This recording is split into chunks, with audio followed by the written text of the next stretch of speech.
எனக்கு ஒரு மகளை தெரியும். அவன் பெரிய கோடீஸ்வர வீட்டு மகள். அவங்க அப்பா பெரிய கோடீஸ்வரர், பெரிய பிஸ்னஸ்மேன். அவங்க எல்லாம் நல்ல பெரிய பெரிய ஆட்கள், அவங்களுடைய பிள்ளைகள்லாம் நல்ல பிஸ்னஸ் செய்கிறாங்க. அவங்களுக்கு ஒரே மகள். அந்த ஒரு மகள் எப்படி வச்சிருப்பாங்க யோசித்து பாருங்க. கோடீஸ்வரர் வீட்டில் ஒரு பொம்பளை பிள்ளைன்னா எப்படி வச்சவன் செல்லம் போல. அப்போ ஆனால் அவன் காலேஜில் படிக்கும் போதே அந்த மகள் இயேசுவை ஏற்றுக்கொண்டாள், ரட்சிக்கப்பட்டாள், ஆண்டவருடைய பிள்ளை ஆகிட்டான். அதனால் எந்த பெருமையும் கிடையாது. தாழ்மையாக நடந்து கொள்ள, அமைதியாக நடந்து கொள்வாள். என்னை கர்த்தருக்கு பிரியமா வாழ அர்ப்பணித்து கொண்டு ஒரு பெண். அதனால் அந்த பெருமை அந்த மாதிரி எதுவுமே பார்க்க முடியாது. அமைதியாக அவள் பாட்டில் கர்த்தருக்கு பிரியமா வாழ அர்ப்பணித்து கொண்டு வாழ்ந்தாள். திருமணம் ஒழுங்கு செய்தாங்க. அப்போ திருமணம் ஒழுங்கு செய்து என்ன வேணுமா செய்யலாம். அவங்களுக்கு கோடீஸ்வரர் வீட்டு பிள்ளை, ஒரே மகள், நிறைய செஞ்சாங்கன்னு வைங்க. வசதியாக என் பிள்ளை போய் நல்லா இருக்கணும், ஒரு குறை இல்லாமன்னு சொல்லி எல்லாம் தாராளமாய் கொடுத்த மகளுக்கு திருமணம் செய்து வைத்தார்கள். ஆனால் போன வீட்டில் வேலைக்காரியை விட கேவலமாக நடத்தப்பட்டார். வேலைக்காரியை விட கேவலமா. சாப்பிட்றது கூட அவங்க கூட உட்காந்து டைனிங் டேபிள் சாப்பிடக்கூடாது. எல்லாருக்கும் வேலைக்காரி மாதிரி நாங்கள் வேலைக்காரி இருக்காங்க, அவங்களோட பரிமாறணும். எல்லாம் முடிச்சுட்டு எல்லாம் கழுவி வச்சுட்டு தனியாக உட்காந்து சாப்பிடணும். புருஷன் கூட உட்காந்து கூட சாப்பிட விட மாட்டாங்க. ரொம்ப வார்த்தைகளினால உள்ளத்தை காயப்படுத்துவாங்க. அதுக்கு மத்தியில் அந்த மகள் பொறுமையோடு கூட இருந்தாள். எப்போது அவங்க அம்மா ஜோமனை என்னை கூட்டிட்டு வருவாங்க. பிள்ளைகள் பேரப்பிள்ளை கூட்டிட்டு வரும்போது அவங்க அம்மாவுக்கு கூட தெரியாது இந்த வீட்டில் என்ன இப்படிலாம் குடும்பப்படுத்துறாங்கன்னு. சொந்த தாய்க்கு சொன்னதில்லை, தகப்பனுக்கு சொன்னதில்லை, உடன் பிறந்தவங்கிட்ட சொல்லிட்டு அவ்வளவுதான். அவங்க யாருக்குமே சொன்னதில்லை.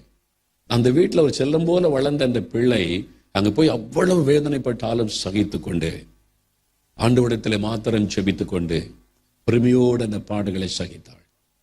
நான் ஜெபிக்க வரும்போது என்கிட்ட கூட ஊழியக்காரன்ட்டு கூட இந்த மாதிரி பாரன்னு சொன்னதில்லை. ஆனால் ஜெபிக்கும் போது அவருடைய கண்களிலே கண்ணீர் வடியும். நல்ல குடும்பத்தில் வசதியாக தானே கட்டி கொடுத்தாங்க. இந்த பிள்ளைக்கு என்ன வருத்தம்? ஜெபிக்கும் போது ஆவியானவர் தான் சில காரியம் வெளிப்படுத்தினார். அவள் அனுபவிக்கிற பாடுகள், வேதனைகளை அதுக்கப்புறம் விசாரிக்கும் போதுதான் அறிந்து கொள்ள முடிந்தது. ஆனால் யாருக்குமே சொல்லலை. அமைதியாய் அந்த பாடுகளை சகித்து வேலைக்காரியை போல வேலை செய்து அவள் ஒரு பாரமாவோ வருத்தமாவோ நினைக்கல.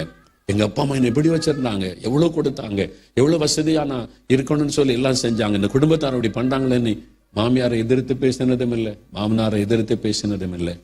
பொறுமையாய் புருஷன்கிட்ட சண்டை போட்டதும் இல்லை, பொறுமையாய் சகித்திருந்தாள். தேவன் அதை பார்த்தார்.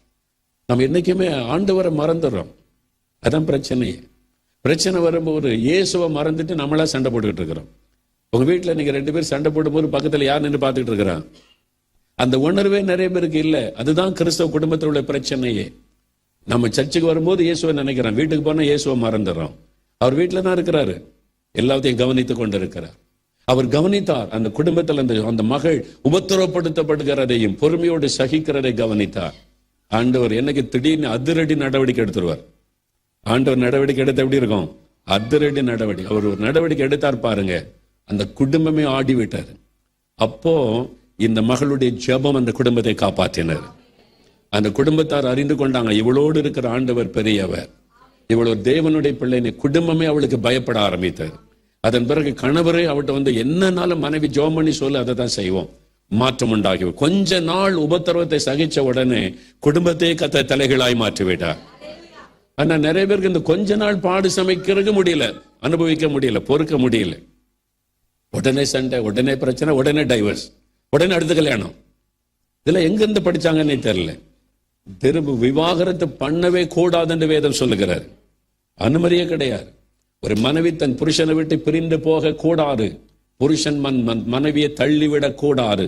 அப்படியே ஒரு மனைவி பிரிந்து போனா திரும்ப கல்யாணம் பண்ணவே கூடாது அப்படின்னு பைபிள்ல தெளிவா இருக்கு, கர்த்தருடைய வார்த்தை. ஆனா ஈஸியா பெற்றோரே சொல்லிடுறாங்க, அவனை பிடிக்கலாம் சொல்லுமா, அவனுக்கு வேற கல்யாணம் பண்ணி வச்சிடுறோம். மோட்சத்துல ஆண்டவருக்கு முன்னால எங்க போய் நிப்பீங்க? வசனம் தான் நியாயம் இருக்கும். கர்த்தருக்கு முன்னால எங்க போய் நிப்பீங்க? உன் பிள்ளைக்கு உன் இஷ்டத்தை கல்யாணம் பண்ணி வைப்பியா? 2வது 3வது கல்யாணம்னே நான் எங்க அனுமதி கொடுத்திருக்கேன்னா? கர்த்தருடைய வசனம் நியாயம் இருக்கும். பாடுகளை சகிக்க பிள்ளைகளுக்கு கற்றுக் கொடுங்க. குடும்பம்னு கொஞ்சம் பாடு வரும், கொஞ்ச நாள் இருக்கும். நீ அதுல பொறுமையா இருந்தேன்னா பின்னால உனக்கு ஆசீர்வாதம். குடும்பம்னால சில பாடு வரும், சில உபத்திரம் வரும், சில பாடுகள் வழியா கொஞ்ச நாள் கடந்து போக வேண்டியது இருக்கும். நீ பொறுமையா சகிச்சேனா பிறகு அதே குடும்பத்தை கர்த்தர் மகிழ்ச்சியாய் மாற்றுவார். நீ எந்தெந்தைக்கு சமாதானமாய் வாழ முடியும். பாடு சகிக்க நம்ம ஒப்பு கொடுக்கணும், உபத்திரவத்தை சகிக்க ஒப்பு கொடுக்கணும். அதுக்கு தான் கர்த்தர் நம்மை அழைத்திருக்கிறார்.